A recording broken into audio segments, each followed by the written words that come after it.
پاکستان، سعودی عرب اور ترکی کا معاہدہ ہو گیا. یہ ایک دفاعی معاہدہ ہے. اس میں طیب اردگان نے بھی ایک سٹیٹمنٹ دیا. لیکن کیا اس معاہدے سے پاکستان کے مسائل حل ہوں گے؟ یہ سب سے امپورٹنٹ چیز ہے. دیکھیں، پاکستان میں دہشت گردی بہت زیادہ بڑھ گئی ہے. امن و امان کے بڑے سنجیدہ مسائل ہیں اور پاکستان ایک سیاسی عدم استحکام کا شکار بھی ہے. عاصم منیر صاحب کی جو سب سے پہلی رسپانسبلٹی ہے یا سب سے اہم جو ذمہ داری ہے وہ پاکستانیوں اور پاکستان کی حفاظت ہے، جس میں وہ ناکام رہے ہیں. جو بلوچستان کی صورتحال ہے وہ آپ کے سامنے ہے. اتنی قتل و غارت گری پاکستان میں 15 سال میں نہیں ہوئی جتنی قتل و غارت گری گزشتہ 2 سالوں میں ہوئی ہے پاکستان میں. دہشت گردی کے بڑے بڑے واقعات ہوئے اور پاکستان بدقسمتی سے دہشت گردی سے متاثرہ ممالک کی جو ایک لمبی فہرست ہے اس میں پہلے نمبر پہ آ کے کھڑا ہو گیا. یہ ٹاپ کے اوپر پاکستان کھڑا ہوا ہے. ایک آدھا ملک اور ہے اسے کوئی جانتا بھی نہیں ہے. تو پاکستانیوں کی حفاظت میں وہ کردار وہ ادا نہیں کر پائے جو انہیں کرنا تھا. ہاں، بھارت کے ساتھ ایک لڑائی میں پاکستان ایئر فورس نے بھارتی طیارے گرائے تھے، لیکن 1 انچ بھی زمین پاکستانی فوج نے وہاں پہ فتح نہیں کی. پھر بھارت نے ہمارا پانی روکا ہوا ہے. جب میں زمین فتح نہیں کی، یہ میں نے جملہ کیوں بولا آپ کو لگے گا شاید میں کوئی غلط بات کر رہا ہوں. دیکھیں، کشمیر کو فتح کرنے کا یا اسے آزاد کرنے کا پاکستان کی فوج نے بیڑا اٹھایا تھا اور ہمیں ہمیشہ یہ بتایا جاتا تھا کہ ایک دن پاکستانی فوج کشمیر کو فتح کر لے گی اور یہ ہونا چاہیے. اگر عاصم منیر صاحب فیلڈ مارشل بننے کے بعد بھی یہ نہیں کرتے تو پھر یہ کب ہوگا؟ یہ ہونا چاہیے. بھارت نے پاکستان کا پانی روکا ہوا ہے. ابھی تک کوئی بندوبست نہیں ہو سکا کہ بھارت سے پاکستان کا پانی چھڑوایا جا سکے. لیکن دوسری جو ذمہ داری ہے وہ عاصم منیر صاحب کی بڑی ذمہ داری وہ یہ ہے کہ وہ اپنے حلف کی پاسداری کریں، جو انہوں نے نہیں کی. انہوں نے سیاست کے اندر بدترین مداخلت کی اور لگاتار کی ہے اور اب تک وہ کر رہے ہیں. تیسرا، انسانی حقوق کی انہوں نے بہت بری طرح دھجیاں اڑائی ہیں جو ریکارڈ کے اوپر رہے گا. بہت دفعہ انسانوں کو قتل کیا گیا، خواتین کو سڑکوں پہ گھسیٹا گیا، لوگوں کو مارا گیا، ان کو گھروں سے اٹھایا گیا، جبری طور پہ انسانوں کو لاپتہ کیا گیا. تو جو دھجیاں انسانی حقوق کی اڑائی گئیں عاصم منیر صاحب کے دور میں ان کی ایما پہ، اس کی بھی کوئی مثال نہیں ملتی. تو پاکستان کو اس کا فائدہ کیسے ہوگا سعودی عرب سے اور ترکی سے معاہدہ کرنے پہ؟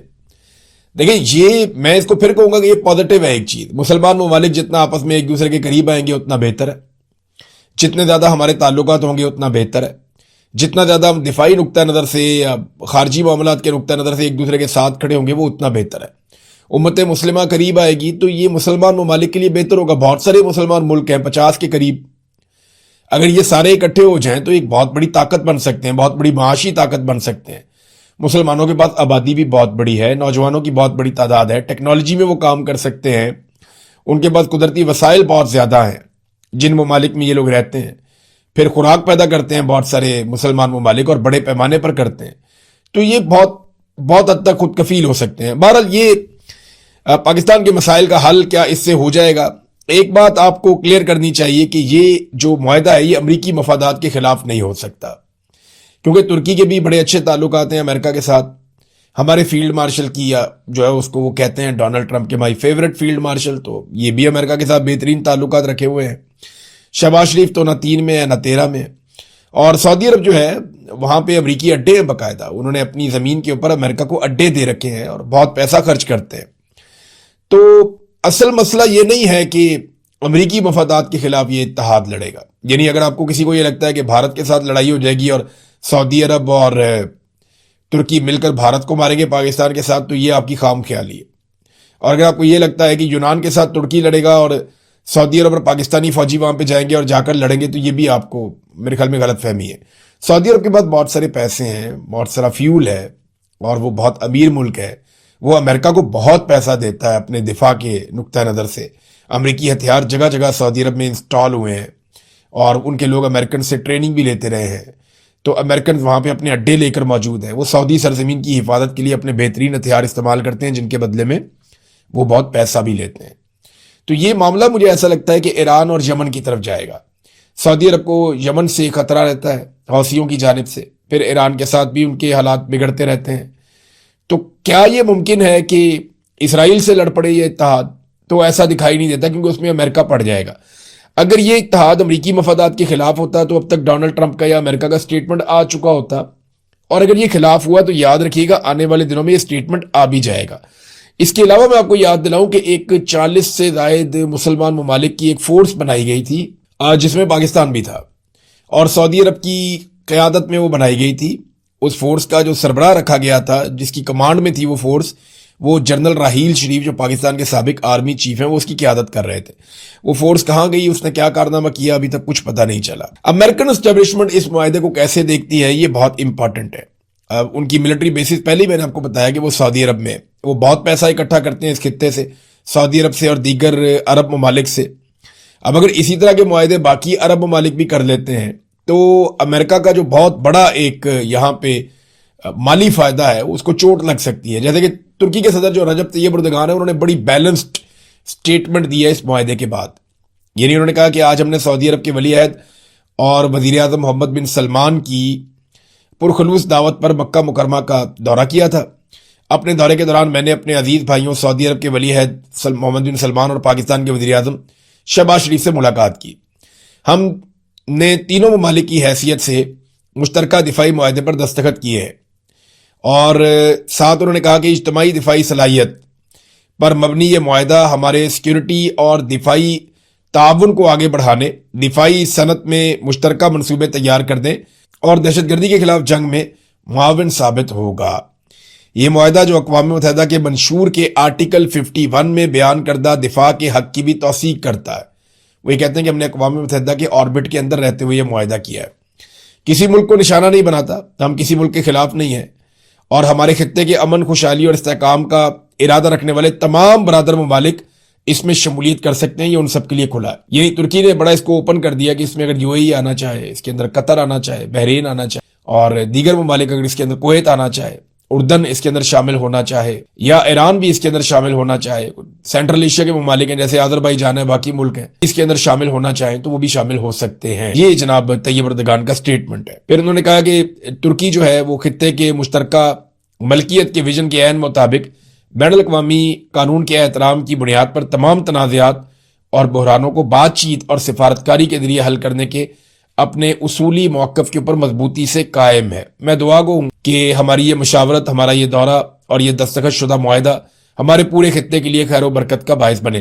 ایرانی جو وزیر خارجہ ہے عباس عراقچی، انہوں نے ایک بڑا معنی خیز قسم کا ٹویٹ کیا۔ انہوں نے کہا کہ ایران کی طاقتور مسلح افواج نے دنیا کی سب سے مہنگی فوج کے سامنے اپنی تیاریاں، صلاحیت اور قوت کا مظاہرہ کیا ہے۔ جب مسلمان ایک ساتھ کھڑے ہوتے ہیں، بدخواہ بیرونی عناصر کی جانب سے پیش آنے والے ہر چیلنج کا ڈٹ کر مقابلہ کر سکتے ہیں۔ انہوں نے کہا اس کو خوشائند قرار دیا، انہوں نے کہا جب اکٹھے کھڑے ہوتے ہیں تو پھر آپ بیرونی طاقت کا بڑے آرام سے مقابلہ کر سکتے ہیں، جیسا کہ ایران نے کر کے دکھایا، دنیا کی سب سے مہنگی فوج کا مقابلہ کیا۔ اب وقت آ گیا ہے کہ ہم صرف اپنے آپ پر بھروسہ کریں اور حقیقی اخوت اور بھائی چارے کو اپنائیں۔ یعنی یہ بڑا پازیٹیو ہے معنی خیز ہے۔ یہ امریکہ کو انہوں نے پیغام بھی دے دیا کہ ٹھیک ہے، یہ بڑا اچھا معاہدہ ہو گیا ہے، اپنی حفاظت کے لیے ہمیں خود پر بھروسہ کرنا پڑے گا۔ فرض کرے ایران کے پاس جتنی بڑی صلاحیت ہے، ایران نے تو دیکھیں دنیا میں نقشہ ہی بدل دیا لڑائی کا۔ اس سے پہلے ہم سمجھتے تھے جس کی فوج جتنی بڑی ہے، جتنے زیادہ اس کے پاس ہتھیار ہیں، یا جتنے زیادہ اس کے پاس انسان ہیں، اس حساب سے ہم دیکھتے تھے کہ فوج طاقتور ہے۔ لیکن اب یہ پتا چلا کہ کوالٹی کیا ہوتی ہے کسی فوج کی۔ اب سمجھ آ رہی ہے کہ فوج میں زیادہ امپورٹنٹ یہ ہے کہ آپ کے پاس میزائل کتنے ہیں، کس نوعیت کے ہیں، اور کیا آپ کے پاس بیلسٹک میزائلز ہیں جن کی بہت تیز رفتار ہو، سپر سونک میزائلز کیا آپ کے پاس ہیں، اور پھر آپ کے پاس کیا ایسے ڈرونز ہیں جو بہت کم لاگت میں تیار ہوتے ہیں اور بہت زبردست کاروائی کرتے ہوں ایکوریسی کے ساتھ۔ جنگ کا نا سارا سسٹم تبدیل ہو گیا۔ یہ بھی پتا چل گیا کہ دنیا کے مہنگے ترین ایئر ڈیفنس سسٹم بھی چند دنوں کے بعد فارغ ہو جاتے ہیں۔ جب آپ لگاتار سستے ڈرون مارتے ہیں، جب آپ لگاتار سستے میزائل مارتے ہیں، تو دنیا کے مہنگے ترین ایئر ڈیفنس سسٹمز، جن میں امریکہ کے اور اسرائیل کے ایئر ڈیفنس سسٹم شامل تھے، وہ کچھ عرصے کے بعد ناکام ہو جاتے ہیں، ناکارہ ہو جاتے ہیں۔ لمبی لڑائی کے اندر یہ چیزیں کام نہیں آتی۔ لمبی لڑائی میں کام آتا ہے، دیکھیں ضروری نہیں ہے کہ آپ کے بارڈر کسی ملک کے ساتھ لگتے ہوں تو آپ کی ان کے ساتھ لڑائی ہو۔ امریکہ وہاں سے لڑنے آئے، اور ایک بات ہمیں ذہن میں رکھنی چاہیے کہ اگر یہ اتحاد کہیں ایران سے لڑنے جا رہا ہے تو بہت نقصان ہو جائے گا خطے۔ اس کی وجہ میں آپ کو یہ بتاتا ہوں کہ امریکہ تو بہت دور سے لڑنے آیا تھا، کوئی بھی ایرانی میزائل امریکہ میں جا کر نہیں لگا۔ ان کی اپنی آبادی، ان کا اپنا ملک، ان کی جو جغرافیائی سرحدیں ہیں ان کے اندر وہ محفوظ ہیں۔ لیکن ترکی اور پاکستان دونوں کے بارڈر ایران کے ساتھ لگتے ہیں، اور ایران پہلے ہی سعودی عرب میں امریکی اڈوں پہ حملے کر چکا ہے۔ لہذا یہ اتحاد ایران کے خلاف، مجھے ایسا لگتا نہیں ہے کہ کوئی ایسی جنگ ہوگی یا لڑائی ہوئی، لیکن ہوئی تو بڑی تباہ کن ہوگی۔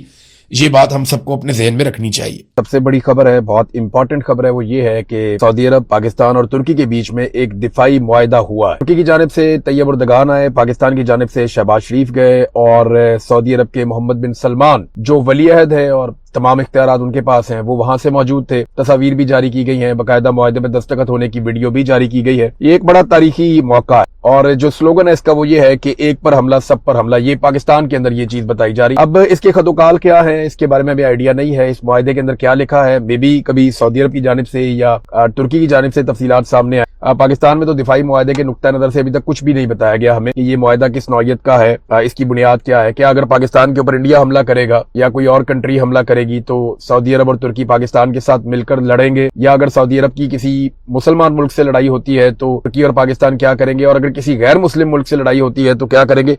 यानी इसमें बहुत सारी और चीजें हैं। यानी ईरान के साथ अगर सऊदी अरब की लड़ाई होती है तो क्या पाकिस्तान और तुर्की जो है वो ईरान के ऊपर हमला करेंगे या ईरान को मना करेंगे या उसको बाज रखने की सफारती कोशिशें करेंगे। अगर यमन के साथ जो लड़ाई इस वक्त चल रही है हौसियों के साथ सऊदी अरब की, उसमें पाकिस्तान का और तुर्की का क्या किरदार होगा। क्या अमली तौर पर पाकिस्तानी फौजी या तुर्की फौज जो है वो उस हमले के अंदर जवाबी कार्रवाई करेंगे और जाके यमन के खिलाफ कार्रवाई करेंगे, या फिर ये इसराइल के खिलाफ है या कोई ऐसी फोर्सेज के खिलाफ है जो सऊदी अरब के लिए प्रॉब्लम क्रिएट करें।